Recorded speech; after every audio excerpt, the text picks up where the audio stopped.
Alright lads, welcome to my video on the dev server. We're going to be going over all the new vehicles, including the land, sea and air. Some of you might not be interested in naval, but being British, I do have quite an interest in the Royal Navy, so I might start featuring some naval videos in the future. We're going to be going over each nation and looking at all the new vehicles.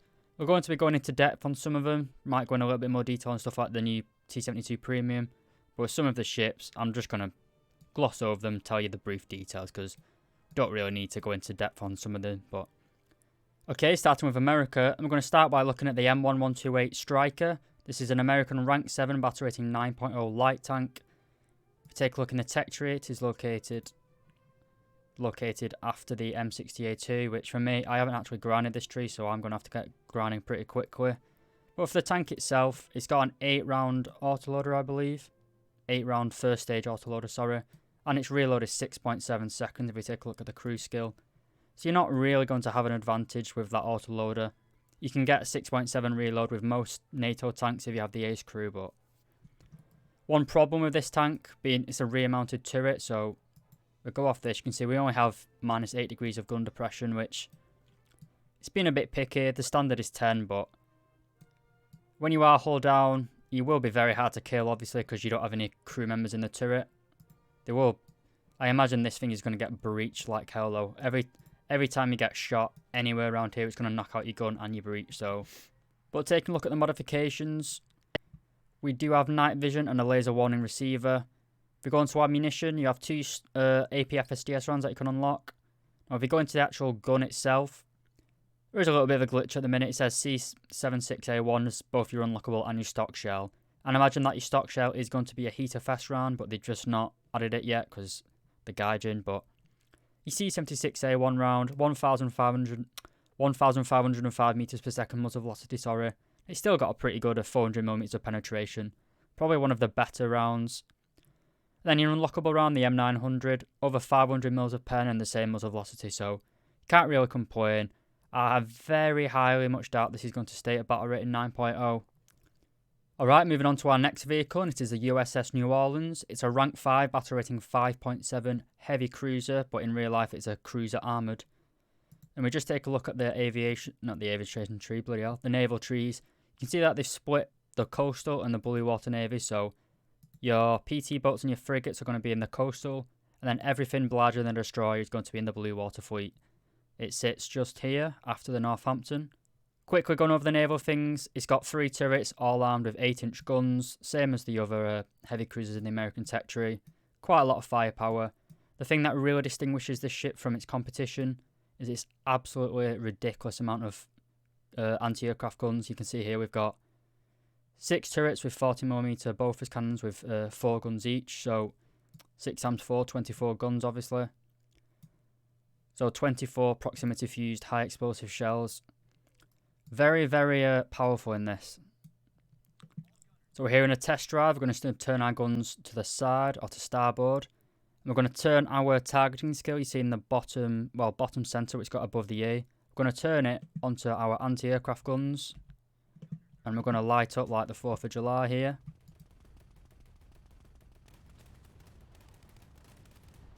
Yeah, well, there's no torpedo bombers going to be able to kill you in this thing. Unless they get ridiculously lucky, because you will be able to just blow them out of the sky. In terms of your secondary guns, you do have a lot of fast-firing 5-inch cannons. They kills pretty easily. Try and get our main guns onto this destroyer. Looks like a Karl Gaster from the German tech tree. These guns do have quite a lot of dispersion. I'm currently using an ace crew. But as you can see, quite a few of our rounds went wide and short, but quite a nice little ship for the American tech tree, really. Alright, so moving on to one of the larger things coming in this patch, and it's the USS North Dakota. This is one of the early American dreadnoughts. I think it was actually laid down before the HMS Dreadnought, but it wasn't finished before Dreadnought launched and was brought into service. So technically this was the first dreadnought that was laid down, but I don't think it was the first dreadnought in service. Now this ship basically has no anti-aircraft guns whatsoever, so you are going to be incredibly vulnerable to aircraft and those torpedo bombers, mainly the can't remember what it's called. AM1, that thing is lethal with its 3 torpedoes. You get a lot of secondary weapons though. You have 14 5-inch cannons, And you do have 5 turrets, each housing 2 12-inch guns. So the USS North Dakota, it does look like it's going to be a pretty good ship. But for me, I don't really have anything like drawing me to it. I'm a Royal Navy fan, so maybe you're looking forward to it, maybe not. Okay, moving on to our next vessel, and this is the USS Moffet. It's going to be the newest premium destroyer in the American tech tree. It's going to be located in the 3rd rank, and it is essentially just a copy of the USS Porter. It's got some very, very fast-firing 5-inch guns, I believe. We go to the gunner section.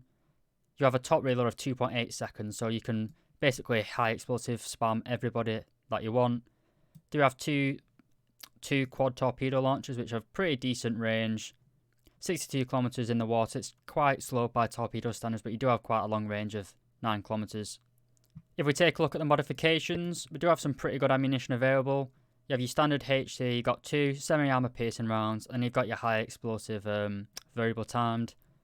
These destroyers, the late World War II destroyers, they were all armed with dual purpose main guns, So this should be pretty good in like high tier naval, going after some PT boats at the start of a game.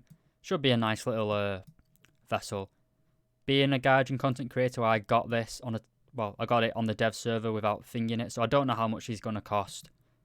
But if we look, it's got some pretty good Silverline rewards and RP, and being in the rank 3 of the American Naval Tech Tree, you'll be able to research all the way up to the mid-tier cruisers. But alright, so moving on to the final vehicle that's coming for the American Tech Tree this patch, and it is the USS Welborn. As far as I understand, this is essentially just a copy and paste of the USS Clemson, or the Clemson class destroyer, You've got 4 4-inch guns, which is very, very underwhelming, got a battle rating 3.3. As we just looked in the tech tree, it is a rank 1 destroyer, so you'll only be able to research rank 2, which is the Fletcher and Sumner's classes. My opinion, apart from its incredibly nice camouflage, which is shown off in the new engine here, there's not really any reason to get this other than if you really want to grind out these 2, but you're probably better off just purchasing the Moffet. You can grind out pretty much everything apart from rank 5. Alright, so welcome to the German tech tree, and you might be wondering why there's a mouse on your screen. This has been in the game since pretty much the beginning of War Thunder. We actually have a new shell available. This is a 12.8cm / 8.8cm Panzergrenade, whatever the hell that means in German, I don't know. Basically, this acts the same way as a Sabo round. You've essentially got an 8.8cm shell jammed in the gun with like a Sabo around it. We go back onto the modifications. You can see that this is the normal round fired by the mouse. It's the 12cm one, 272mm of penetration. But this one, it has 312mm of penetration. It's got slightly it's got quite a lot higher muzzle velocity, 25% more. That's the old round is 940 meters per second. The new one is 1,230. So I always can't really complain about having more higher penning gun. Obviously, because this round is smaller, you don't get as much explosive filler. Well, you lose a lot actually. This round only has 108 grams, whereas your other round has 700 grams. So you trade in penetration for post-penetration damage essentially. But nice little update to the mouse. We're going to move on to the battle bus. Okay, so welcome to the FlaRakRad, or what I like to call it, the battle bus. This is a battle rating 10.0 rank 7 German vehicle, It is located after, as you'd imagine, the first Flak-Rakenpanzer. And this is absolutely huge. I don't really... Like, if I came across this in my tank, I'd just laugh at it. Because what... Well, how... Bear with me here, boys. Oh, look, it's hidden. Can you still see it? It's hidden. But let's get a bit more serious. Go on to the modifications. You get the Roland 3 missile as stock, then you unlock the VT1. You do get thermal, and the laser rangefinder. I don't know why, because you're not really going to be shooting at anything. But as you can see, it has a crew of 3 men. 1 in the actual fighting compartment, as you might call it. 1 in like the radar operator, and then 1 driver. So I imagine this will get hull break, and there's quite a lot of vital things to shoot. But if you're shooting at this thing from the side, apart from hitting the ammo, which is probably going to detonate, like if you get a shot here, then it's probably not going to knock you out in one unless you've got a hull break. But we'll take this into a test drive and we'll see what it can do. Okay, so we're here in a test drive, and as you can see, it takes up, well, the 3D model takes up the entire of the screen. As you can see that our Our bush is doing loads to hide us. Going to hit the brakes here. As you can see, it's quite hard to actually see targets because your model is so big. Going to take a lock here. Fire. The missile the smoke trail from the missile kind of dies. And it makes aiming quite hard because you can't really see the contrail of the missile. Probably better showing you with this one. See that once the missile motor dies, you can't really see what you're shooting. You kind of just have to pray to whatever god you worship and hope that that missile hits. Anyway, with that done, we're going to move on to the star of the show, the Leopard 2A6. Okay, so welcome, ladies and gentlemen, to probably the most impressive thing that we're going to be showing today, the Leopard 2A6. Or as my friend Napalm Rat calls it, the Leopard. Obviously, got a big L55 cannon. Going to go into the modifications and check out this bad boy. Over 634mm of pen, with a muzzle velocity of 1,700 meters per second. Slightly slower than the Swedish high pen round, but do you get a laser rangefinder as well as night vision? Like the earlier Leopard 2A5, you have a first generation thermal sight for the gunner and then a second generation for the commander. You don't have any third generation thermal, which is a little bit of a ball ache, but it wouldn't be War Thunder without immense suffering, and your stock shell is the DM12A1, the same heater fest round you've had for the last 5 German main battle tanks, but does get better. You've got DM33 as your first upgraded round. The DM33 is the upgraded round to the 2A5, but because you've got the 120mm L55, you do have 496mm of pen. So it is an upgrade over the 2A5, even with your first shell, basically. And then, as I've said, you've got the DM53. Alright, so welcome to the test drive. I first want to point out, you do only get first generation thermals for the gunner, and then in the commander site, you do have second gen. You do have a nice big wild field of view, but DM53, nice 6-second reload. Will be a bit slow because I've not got an ace crew at the minute, but you do have the same kind of level of manoeuvrability as you do in the 2A5. You are going to be a little bit less mobile just because you've got more weight, but it's going to be a nice addition to top tier German ground forces lineup. I imagine the repair cost for this thing is going to be insane, but it is of course battle rating 10.7, obviously located after the 2A5 in the tech tree. But yeah, should be a nice little tank. Well, it's a big tank, but apart from this gun, there's not much different from the previous 2A5 really. But that being said, we're going to move on to the new German Thunderbolt. Alright, so welcome to the new Razorback German Thunderbolt. I don't really think it's going to be called the Hitler Bolt anymore. Going to have to come up with a new name for it. I've spoken to Mike Goes Boom, that works for Gaijin now. And basically, the P47D16 is not going to be replaced. Well, it is. Basically, the old Hitler Bolt is going to be removed from sale. It's going to be replaced by this one. But all people that own this vehicle, you are going to keep it. So don't worry about losing it or it being changed in any way. This older one is slightly faster. As you can see, that's 700 kilometers per hour. Where this one's only 695. Do have pretty much the same turn rate, except this one has slightly less engine power, I believe. So if you do want the old Hitler Bolt, the old Thunderbolt, this is an absolute legend when it comes to grinding grinding both Silver Lines and the German tech tree. But if you do want this, I don't want to sound like a Gaijin shill, but if you want it, go out and buy it now, because after the next update, this is being removed from the store. It's going to be replaced by this one.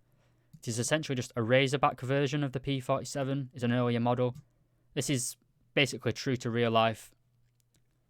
Like I said, it's got slightly less engine power, slightly less top speed, but it's got the same turn time, so kind of a nerf. Kind of, but as you can see, this one only has 408, then 660 for its grinding, whereas this one has 426, then 810. So you do get a lot more Silver Line reward, but it's probably going to be dropped down in a few patches' time. Alright, welcome to the first naval ships for the German tech tree. And this is the Type 1924 Iltis. I'm not German speaker, so I don't know what that says. Iltis, maybe. I apologise for any German viewers. Essentially, this is going to be the new Rank 1 premium for the Blue Water Fleet of the German naval tree. You've got 3 12cm guns. They're going to be very, very heavy hitting for a battle rating 3.7 vehicle, but at this battle rating of 3.7, it's mainly about sustained firepower. You got the TS boot. You're going to get like one of these things that's a PT boat, but it's going to absolutely destroy one of these things just because of the fire rate. You might have big guns, but if you miss a shot, the smaller PT boats are going to rip you apart. I'm not going to say this is going to be worth it. I think you're probably better either buying the Prince Eugen's a very, very big jump up in price, but I don't think these ships are going to be available for sale anymore. I would kind of recommend getting the Karl Gaster if you do want to grind the German tech tree. If you can't afford the Prince Eugen, it's quite fast, but check out Flipstug or Napalm Knots videos on this. Quite good videos. But yeah, being a rank 1 premium destroyer, there's not too much to say about it. Got a nice camouflage like the US one, but move on to the big boy for the German tech tree. Alright, so welcome to the SMS Westfalen. This is a Dreadnought like the USS North Dakota and the HMS Dreadnought, which is the namesake for the entire class. Basically, this has 6 turrets with 2 12-inch guns in each of them, I believe. But because of the layout, when you're a full broadside, you can only get 4 turrets to bear on either side. Like in most naval battles around the time, you would be sailing in a straight line with your guns either one side. So you're essentially paying for 2 guns that you can never really use, really. That's why turrets going down the centre line became very common, because you could turn them either side. But taking a more general view, the SMS Westfalen, it's a rank 5 battle rating 6.0. If we take a look at the blue water fleet for the Germans, it's coming after the Admiral Hipper. There is another heavy battleship, but Guardian didn't give this a test drive for us. So for me, not really looking forward to this. I'm sure it's a great vehicle, and you can tell from the model that the designers have put a lot of time into this model. But for me, I'm not really looking forward to it. I'm sure Napalm is and other battleship people, but what can I say? I'm British. I'm never going to condone the German Navy. I'm going to move on to our next vehicle, which is the Leopard 1A5. Alright, so welcome to the newest Leopard in War Thunder. This is a Leopard 1A5. It's a battle rating 9.0, rank 6 German vehicle. It's located in the folder with the Leopard A1A1, sorry. Like I was saying, it's another Leopard. It's essentially an exact copy of the Leopard A1A1, except it's just got a 105mm gun. You do have the thermal imager, as well as DM33, so it's kind of a hybrid between the Leopard L44 and then the C2A1. Gaijin got a lot of criticism, last patch for adding so many new German top-tier vehicles. Like you've got the T80U, T72B3, T80B. So like the Soviet top-tier lineup is just stacked with incredibly good vehicles. And that's kind of what's happening to Germany, but at battle rating 9.0. So you have the L44, the C2A1, the 1A5, the A1A1, TAM2C. So the German 9.0, 9.3 lineup is incredibly strong right now, and it's just getting incredibly better with this vehicle. Like I say, thermals, the M33 laser rangefinder, can't really complain. There's nothing it's just another Leopard. If you can't afford the A1A1, then this probably is a great grind if you want to put a talisman on it. Nice to have in the German tech tree, but it's not really needed at the minute. Alright, and on to the last vehicle coming for the Germans this patch, and it is the Luftwaffe's very own Bf-110 G4. This is essentially just a 3-man variant. It's an exact copy of the vehicle that's found in the Italian tech tree, the Italian Premium G4. They've just copied and pasted it into this tree with I think it's just got a different camouflage. I haven't bothered spading it just because I can't be bothered. Do have some nice loadouts for ground strike. I don't really see how it's different to the other other G2 variant in the game. It doesn't have that cannon, I don't think, the 30mm cannon. So I don't really see the usefulness of this. It's nice to have in the game for people that like aeroplanes, but I'm not going to go too much more into it. It is a battle rating 3.7 in the rank 2. It is folded with the other G2, I believe. Just have a look here. Yeah, so it's folded with the other G2 and it is the same battle rating, so I'm not entirely sure the practical use of grinding this out if you already have the G2. With that said, we're going to go on to our next nation, which is the USSR. Alright, welcome to the Soviets. We're going to start with the Kerch. This is a rank 1 battle rating 3.3 premium destroyer. As we go to the Blue Water Fleet, you can see you can research rank 1 and rank 2 with it. Some very, very good ships in the rank 2 of the Soviet tech tree that's going to be coming. It's got a very, very nice camouflage, and it does remind me of the Clemson class with that one single gun at top. Overall, you do have 4 4-inch guns, one there, and then a few at the bottom. It's a bit unusual to have 3 out of your 4 main guns at the rear of the ship at the stern. But, yeah, there's not really too much to say about this. It's got a very nice camouflage. It's got 4 triple torpedo launchers, but we take a look at the modifications. But it's got some pretty decent guns. Just have some alright torpedoes, 76 kilometers per hour, quite fast. Travel distance of 3 kilometers is very low, but at a battle rating 3.3, you're not really going to be doing many engagements. But because of the limitations of this vehicle, it's not going to be very useful if you take it out into top tier. So if you take it out alongside wherever that is, can't pronounce it, but I wouldn't really recommend getting this. I don't know how much it's going to cost because we got given it on the test drive, but not too much to say. Quite a nice looking ship, but I doubt it's going to be very effective in War Thunder. Next, we're moving on to the Soviet Beast coming with this new update, and we have 2 ships, both at the same battle rating and both at the same rank. These are both battle rating 6.0 and in the 5th rank of the Soviet tech tree. As you can see here, we've got the Poltava Mariya, I'm guessing that's Emperor Maria, and they got the Poltava. Both ships have the same primary armament of 4 turrets, all with triple mounted 12-inch guns. And it's the exact same for this one. The only difference is mainly the secondary weapons. Being dreadnoughts, they've basically got no anti-aircraft guns, but the Mariya has 20 130mm guns, whereas the Poltava only has 16 120mm guns. I can't really tell you which one of these ships is going to be better, and I don't really care, to be honest. I don't really have much interest in these ships. Like the other battleships, I'm British. I'm not really interested in it for me. The 3D models are very good. They will be able to turn the turrets either direction down, that's because they've got centerline mounted guns. So they will have the highest broadside in the game, I believe. You'll have 12 12-inch guns, sorry, bloody hell, I had to think about that. So all these turrets will be able to turn either port or starboard, and you'll have 12-inch broadside of 12-inch guns, so it will have the highest firepower technically in the game. But if we take a quick look at the tech tree in the Blue Water Fleet, you can see that the Poltava and the Mariya are located on separate tech trees, with the Shapayev line going for the Mariya and then Sverdlov being for the Poltava. I think I'm correct in saying that the Sverdlov is the stronger Soviet cruiser at the minute, so you might want to just grind this line and skip over the Mariya, but we don't know what ships are going to come after these yet, so who knows, basically. With them two being done, we're going to go on to the newest Soviet cruiser. Alright, moving on to our next ship, and if you thought I had an issue pronouncing the words of the last 2 ships, then welcome to the Zheleznyakov. Again, I apologise to any Russian speakers in my audience. But starting as always, this is a battle rating 5.7 light cruiser located in the 4th rank of the Soviet tech tree. Take a look here. It's located, obviously being a premium, you'll be able to research 1 up and then all down. So you'll be able to research rank 5 all the way down to rank 1. If you already have the Maxim Gorky, maybe it's worth getting. I'm going to go over a little bit more about it. Or if you have the Neutroshima, I think they are removing the Neutroshima, so you might want to pick that up as well. But just like the HMS Belfast, it has 4 turrets with triple mounted 6-inch guns. We take a look at the gunnery section here. We have a top reload speed of 8 seconds, which is very competitive, I think. I think it's similar to the HMS Belfast, but I'm not too sure. Taking a look at the ammunition, we do have armour-piercing rounds, which is something the Belfast doesn't have.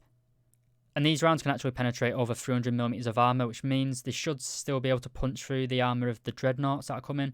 So this should still remain competitive in the next update. You do also get high explosive for those light armoured destroyers, as well as semi-armour piercing for the light cruisers. You also have 4 turrets housing dual 100mm cannons. These are essentially absolute beasts when it comes to anti-air. They do have HEV2 rounds, so you won't be getting killed by any of those pesky little torpedo bombers in this thing. We don't have a price for this at the minute. I'm going to guess it's around €60 like the other top tier premiums like the Helena and the Prinz Eugen. So whether it's worth spending that much money on the Soviet tech tree when, as you can see, you only have a few ships at the minute, I don't really know. The Maxim Gorky is pretty cheap now in the Gaijin store, I think. Not the Gaijin store, the Gaijin marketplace. So you might just want to pick up that. But just like the other naval premiums coming in this patch, the skin is absolutely beautiful. Very well done skin in my opinion. And I probably will end up getting this at some point. It does look like a very nice ship. But with that being said, we're going to move on to the big boy coming to the Air Force this patch. Alright, welcome to one of the other vehicles that probably everyone is here wanting to see. This is the MiG-21 BIS. It's a battle rating 10.7 and it is also a rank 6 vehicle. It's coming after the MiG-21 SMT in the Soviet tech tree, so get grinding this if you don't already have it. Moving on to the modifications, and as it's a tech tree vehicle, it is going to come stock and there is quite a lot of things to unlock, especially if you want the R60 missiles. But after you unlock everything, You can take a maximum of 6 R60 missiles out, so this is going to be very, very deadly in an air-to-air engagement. The last SMT variant, you can only take out 4 of these missiles, but with this you can take 6, so 50% more missiles and a lot more performance. We're going to take it into a test flight and see what it can do. Alright, so we're approaching this F-86. We're going to spoil up our missiles. Might not even get a lock here because it's not a rear aspect. Oh, here it does. We're going to launch one and track it. Can't see where the bloody hell he is. Oh, there he is. Well, he's dead. Biggest issue with the MiG-21s in game was that whenever you manoeuvred, you did bleed a lot of speed. It kind of did lead to them being quite bad at dogfighting, just because whenever you got slow, you just couldn't get that speed back. But we're going to do another turn here, then go into full afterburner and see how quick we accelerate. Kind of represents a dogfight. I don't have anyone at hand to test that with me, but we'll go into full afterburner. You can see we're going up 100 kilometers basically every 4 seconds or so. So after a dogfight, it should be pretty good at regaining energy. As you can see, we've gone from 600 to 1000 kilometers per hour in about 15 seconds. Alright, welcome to our final Soviet vehicle. This is the T-72AV TURMS. The T-90A isn't in this dev server, so I apologise for people wanting to see that, but I can't really do anything about it. But back to this vehicle, it's a battle rating 9.7 rank 6 Soviet main battle tank. As you can see, it's located right down here. I believe the T-55AM is going to stay on sale. Being a rank 6, you will be able to unlock rank 7 with it and everything below. So you can use this tank to unlock everything. Take a look at the modifications. You do get night vision for both the commander and the gunner, although you don't have it in game yet, just because I don't think they've added it to the commander. Then you do only get the free BM22 round. You don't get the free BM42 that you find on like the T-80U, for example.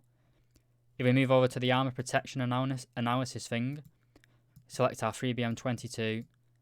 I am using 100 meters, but it's going to be the same for pretty much all ranges. Your upper frontal plate is not going to be very well protected. This is a T-72A variant. It's not the T-72B, and it's certainly no T-80U. You aren't going to be able to bounce incoming shells of this, so don't pre-order this tank thinking it's going to be a beast like a T-80 or the later T-72B models. You are going to be easily penetrated by pretty much all NATO guns with this tank. The turret is going to be quite trolly, but that's the same for all Russian tanks. If you go into any sort of like street fighting, anyone's just going to shoot you in your upper frontal plate. So anyone wondering whether to pre-order this, I'd say no at the minute. It is going to have very, very good fire control system with that thermal optics, but alright, so welcome to a test drive. First thing to note, absolutely awful reverse speed. You don't get the ability to neutral steer as well. We're going to take a look at our gunner sight. You have a very, very nice thermal imaging. This is a Gen 3 thermal. You will get this for your commander as well, but it's not currently modelled in game. I think Gaijin just forgot to do it. Like I say, you do have free BM22. Does get the job done. It's just not going to be as good as the free BM42, but can't really expect Gaijin to add a top tier round to a premium. I thought they probably would have done because they don't really seem to balance the vehicles, but thankfully they haven't. But this vehicle is probably going to be a nice little grinder, but it's not going to be a beast like the T-80U. So don't go out and pre-order this thinking you're going to get a hold W easy win mode, really. You're going to have to play this with skill, especially if you're fighting multiple enemies at once. You are going to have a reload of 7.1 seconds, I think. Most NATO guns are at least 6 or 5 at this battle range, so just bear that in mind before anyone rushes out and tries to pre-order this thing. Alright, so welcome to the Brit Bongs, and this is the newest British premium coming at you. It is a battle rating 3.3 rank 1 destroyer. It's called the Montgomery G95. This is actually worse than the Clemson classes, I believe, because it's only got 3 main guns. It has 3 4-inch cannons. I think the Clemsons have 4 4-inch cannons, so this is actually worse than the Clemson. So why is it in the game? I don't really know. But again, like the other tier 1 premiums that have been added this patch, it's got a very, very nice camouflage. Don't know if it's quite deforming camouflage, but it is very, very pretty. Taking a look at the modifications, you do have 4-inch guns, like I said. You do have high explosive, a SAP round, and then a shrapnel round. I think you do have one. You have one 3-inch. I don't know why you just have one single 76mm gun, but you do. So take that as you will. Comes to torpedoes, you do have a 74km/h speed with 5km range. Not amazing, but not terrible. You do have depth charges as well. This is a premium, so I don't know why it's not come with stuff unlocked, but like I say, it's not really too much to say about this vehicle. It's not going to be great. Being a rank 1, you may as well just get some of the new rank 2 premiums, to be honest. Alright, so moving on to our next vessel, and it is the J-Class Flotilla Leader. It's another premium destroyer. It's a battle rating 4.3 at rank 2. We take a look in the tech tree. Oops, sorry. It's located here. It's essentially just an earlier version of the K-Class we already have in game. It has 3 turrets, both with 2 4.7-inch guns in it. These are dual purpose for fleet action and air action. We do have high explosive rounds, SAP rounds, high explosive variable time, and then high explosive time fuse, which you never really want to use that in anyway. You do have quite an assortment of 40mm guns, as well as a few 20mm cannons as well. So you do have pretty good anti-air capabilities of this. If we take a look at your reload skill, you do have a pretty good reload rate of every 5 seconds. So you do have a bit of capacity to take on other destroyers, but with only having 6 guns, you are a little bit limited, especially with other ships like the HMS Tobruk and the HMS Armada, These guns have very, very high fire rates, but these are basically post-war ships.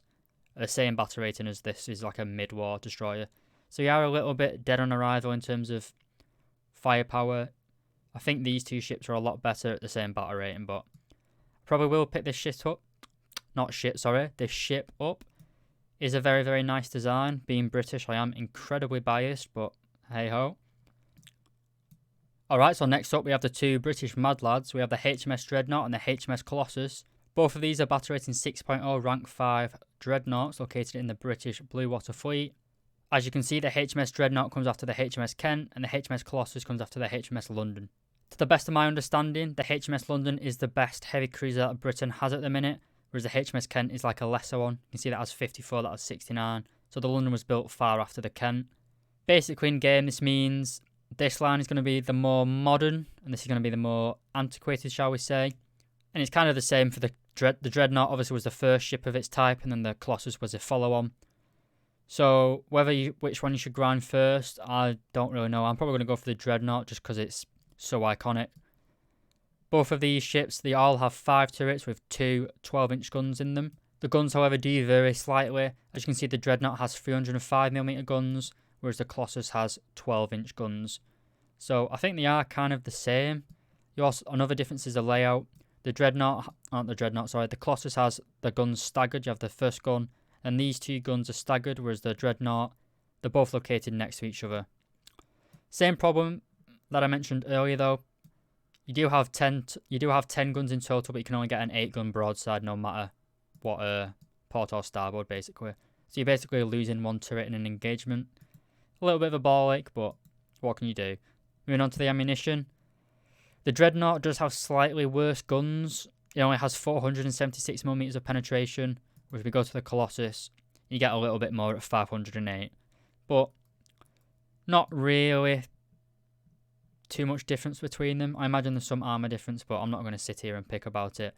Being early Dreadnoughts, you don't have really any anti-aircraft guns whatsoever. The Dreadnought does have these 3 mad lads located at the stern of the ship. But being Dreadnoughts, they've got big alpha damage, but absolutely shit dispersion, really. I'm going to go into a test drive and show you just how bad these guns are in terms of hitting anything vaguely near. Like you can be like 20 meters away and you'd still mess with these guns. Alright, so 10 minutes later, our guns are finally traversed round. Now, bearing in mind when I said that these guns have terrible dispersion, and I wasn't kidding, I'm going to shoot here an 8-gun broadside. I'm going to see how many of them actually hit. I'm going to fire at the superstructure, just so we have the best chance of aiming, and you can see that dispersion is horrific. But we did manage to kill the ship. That's the downside of this. Well, it's a good thing and the bad side about this ship. You do have incredible alpha damage, but the dispersion, the accuracy of these guns at long range is absolutely atrocious, really. Alright, so we're finally reloaded. Going to take a look at this cruiser. Going to fire again at the superstructure. This longer range shot should give you a better indication of the dispersion of the guns. And as you can see, some of them are going left, some of them are going right. And a lot of those rounds actually were short. Some of them, well, I think 1 hit and then the others went over. So in terms of long range shooting, you're not going to be able to sit back and snipe with these guns. You're going to have to get into the thick of it and really go to town. Alright, welcome to the HMS Garland. This is another British premium destroyer. It's battle rating 4.0 and it's rank 2. Like the J class, I don't know why they've added 2 at the same rank in the same patch. It kind of seems a bit silly to me, but again, it's got a nice camouflage. Not really as nice as the J class, but it's actually less well armed as well. It only has it's got 3 turrets, the same as the J class, but you're losing 3 of the guns, so you've only got half the firepower basically. Alright, ladies and gentlemen, welcome to the Harrier GR.1. This is a rank 5 battle rating 9.7 premium located in the British tech tree. It is located here, of course, in the 5th rank, so you will be able to grind out everything in this tech tree. I want to say that this is a premium, obviously, but there will be a tech tree version. Looking more at this vehicle, we'll go into the flight characteristics in a little bit. We're going to go into the modifications. You get various amounts of bombs, as well as unguided rockets, and then the SARAM. So the SARAM rockets, as you can see, they've got 20 Gs of maximum overload. They are very, very deadly within around 2 kilometers to a target. They aren't as good as, say, like the R60s at long range. You do need to get very, very close, but with the maneuverability of the Harrier, which I'll showcase shortly, you should be able to get a lot of kills with this. Another good thing about this premium is you're able to take out 4 SARAMs, so you can take out all your missiles, as well as some ground pounding options. So for example, we take out our SARAMs and then our unguided rockets. We're perfectly capable of dealing with enemy helicopters and enemy planes, as well as some enemy tanks. Alright, ladies and gentlemen, so for the first time on my channel, welcome to HMS Ark Royal. We're going to turn our flaps all the way upwards, I believe is the right term. We're going to spool up our engines. And that is how you take off. We're going to bring up our gear. We're going to drop our nose down, so we get a little bit of forward momentum. We bring our nozzles backwards a bit. Once you get a little bit of speed, you want to drop your nose again and bring them all the way back. Now this Harrier does get wet. Oh, it's a little bit of a sketchy takeoff there, but we managed to get it back. As you can see, this Harrier does have wet, and it's got a very, very good acceleration. I don't exactly know if this is how it will be when it's released, because I don't know if the Harrier is this fast. But we've got a lot of rockets, and then more anti-aircraft weapons as well. Sorry for stuttering, just trying to keep track of a lot of things. One thing worth noting is that this vehicle does not get a ballistic computer if I press it. So you won't get like that constantly computed impact point, which you do on like the Phantoms, for example. So you will be aiming these rockets by hand, basically. But like, as you can see there, you do have a lot of rockets to play with. I'm going to switch over to our SARAMs, if I can. I'm going to pull onto the 6 of this MiG. Get a lock, lead a little bit, and fire. And dead. I'm going to drop our engine a little bit, pull up our gear. It's a great spot to stop for a British picnic. Queen's own country. For some reason, when you yaw, it actually turns. I don't really know how that'll work. There's no air going over our aerofoils to do that, but...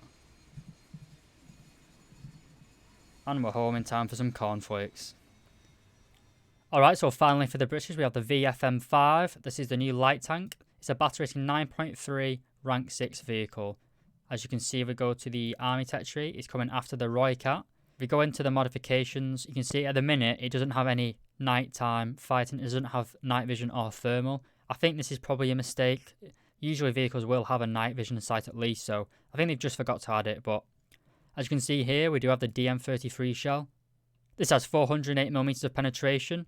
If we go to the reloading skill under the tank loader section, we do have a very nice top 6.7 second reload. So 105mm gun, fully stabilised. Going to be a nice little tank for the British tech tree. As you can see, the ammunition is stored everywhere in the vehicle, so you're not going to have any survivability whatsoever. But alright, welcome to the Japanese tech tree. Our first up is a premium destroyer. It's a battle rating 3.3 and this is also rank 1. It's the IJN Satsuki. It's part of the Blue Water Fleet, of course. Like I say, it sits at rank 1, and you only do have one rank 2 vehicle, so it's kind of pointless. You can only really research 3 vehicles with it. I don't really know why they've added this, to be honest. It's not going to be able to use it to ground anything apart from literally 3 vehicles. But again, the camouflage is beautiful.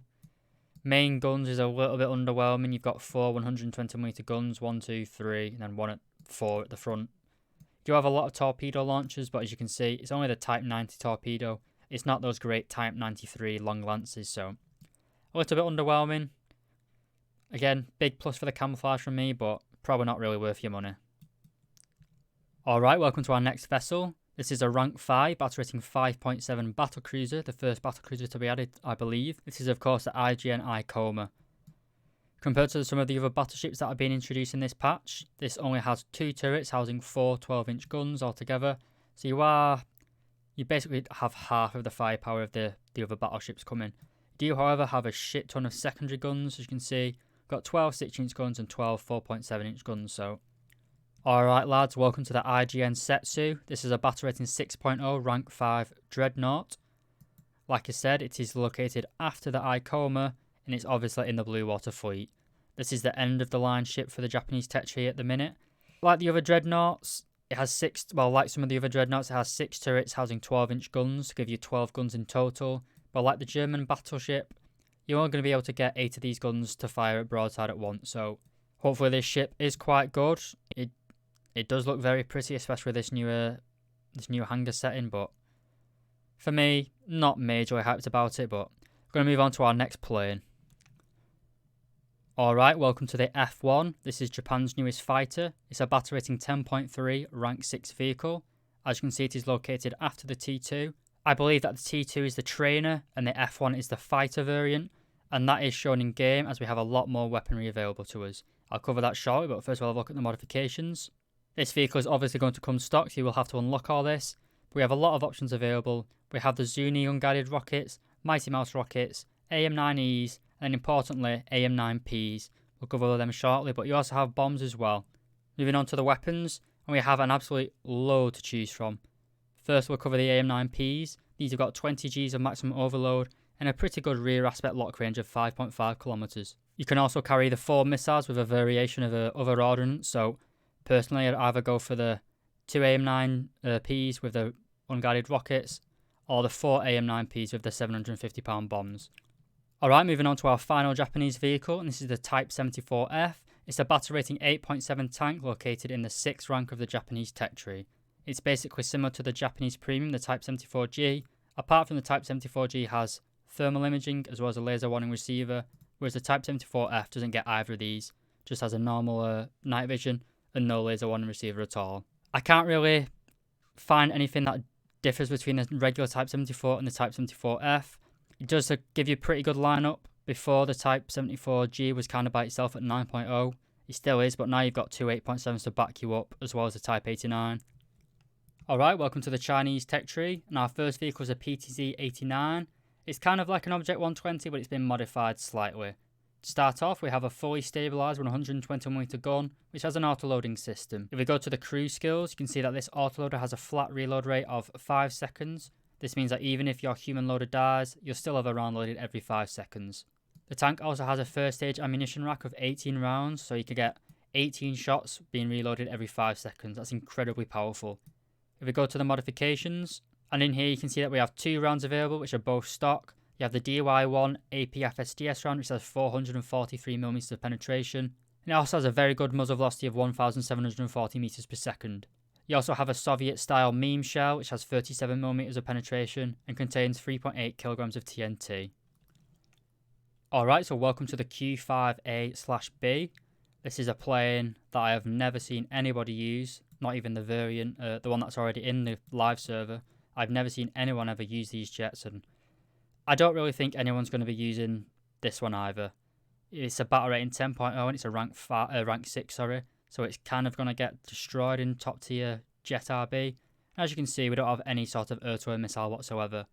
You do have some pretty good rockets. They have over 283mm of pen and a TNT equivalent of over 16.5 kilograms, but don't really see why you'd grind this. It's not really good in ground realistic. It's not really good in air realistic either, so not looking forward to this at all. I've never seen anyone play the Q5 early.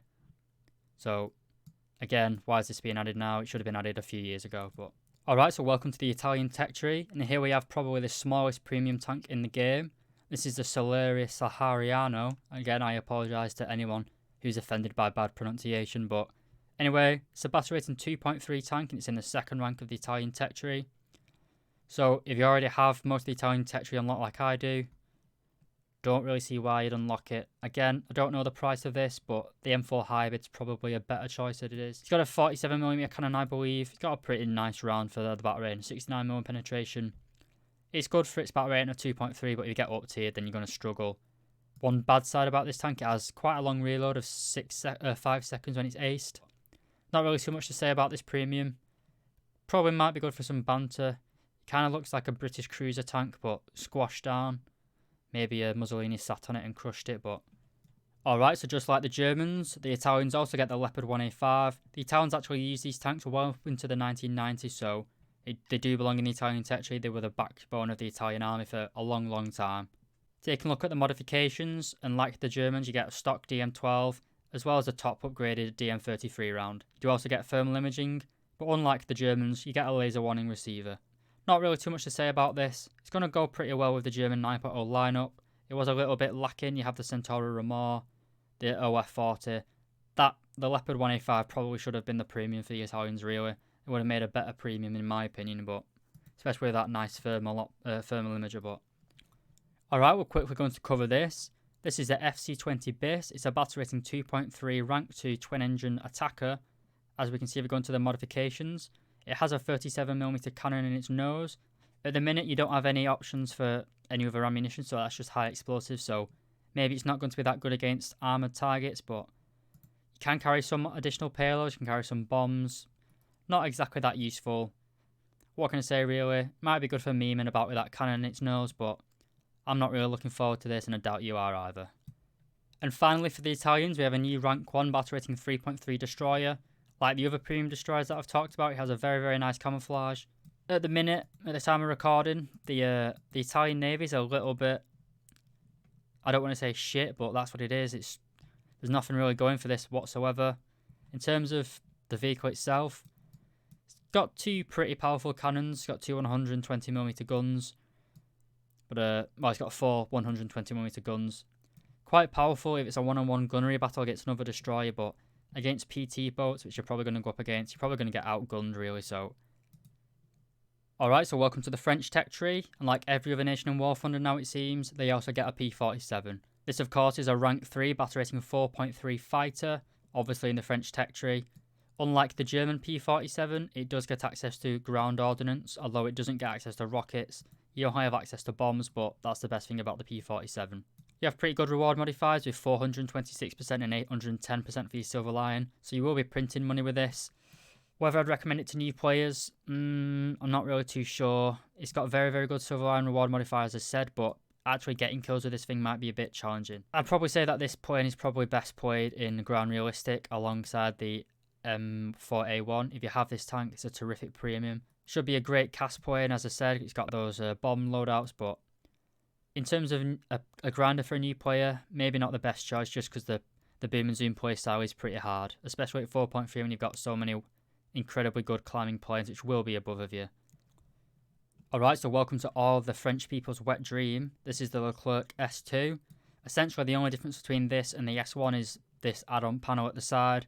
This has nothing really, additional armour, no additional guns, no additional engine power, anything like that.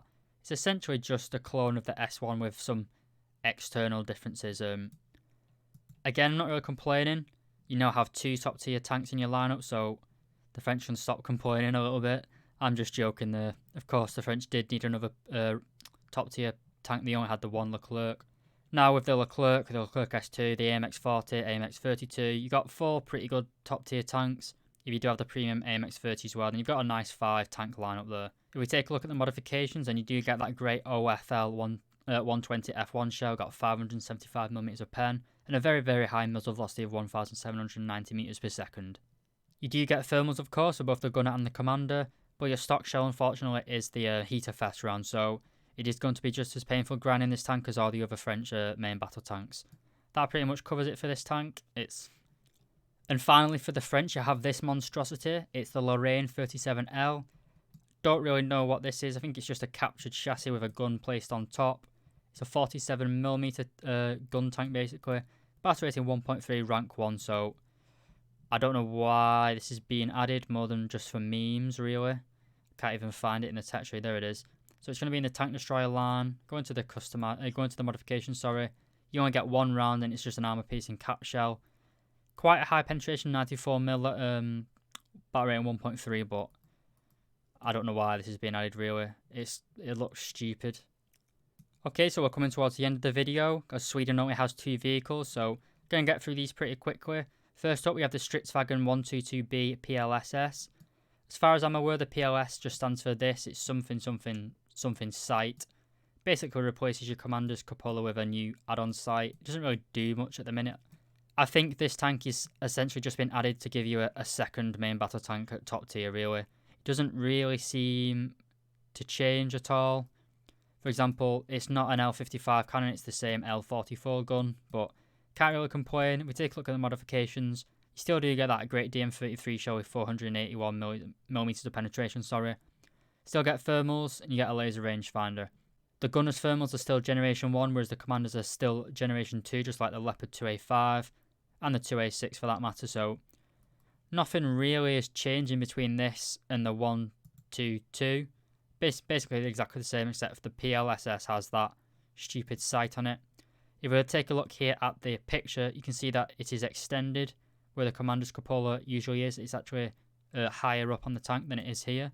So maybe this is going to be able to extend upwards and allow you to see over stuff, but I haven't found out how to actually do that in game yet, so maybe I'm missing something, or maybe they just forgot to do it. But alright, so our final vehicle of the video, and this is the SK60B.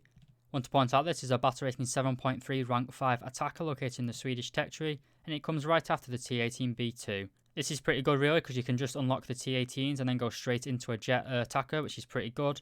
But the downside of this vehicle is when you come stock you have 2 30mm cannons, but as you can see you don't have them internally mounted. These are wing mounted guns. The plane itself doesn't have any sort of weapons.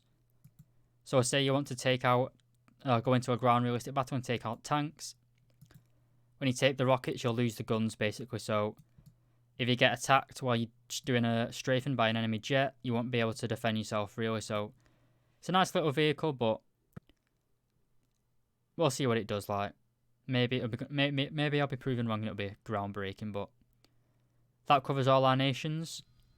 Alright lads, thank you very much for watching this video. I know it's been quite a long one, but I tried to get it all. I wanted to put it all into one place. I'm going to try and do the timestamp so you don't have to watch it all. As usual, I hope you had a very good time watching this. I know I'm not very good at doing live commentary, as you can tell. My voice is a little bit stuttery and I get a little bit confused. I don't want to say I'm thick, but I just get a little bit nervous when I'm talking to a microphone. But I hope you understand that. I hope these videos helped you. I hope you're looking forward to the patch as much as I am, and I'll see you on the battlefields.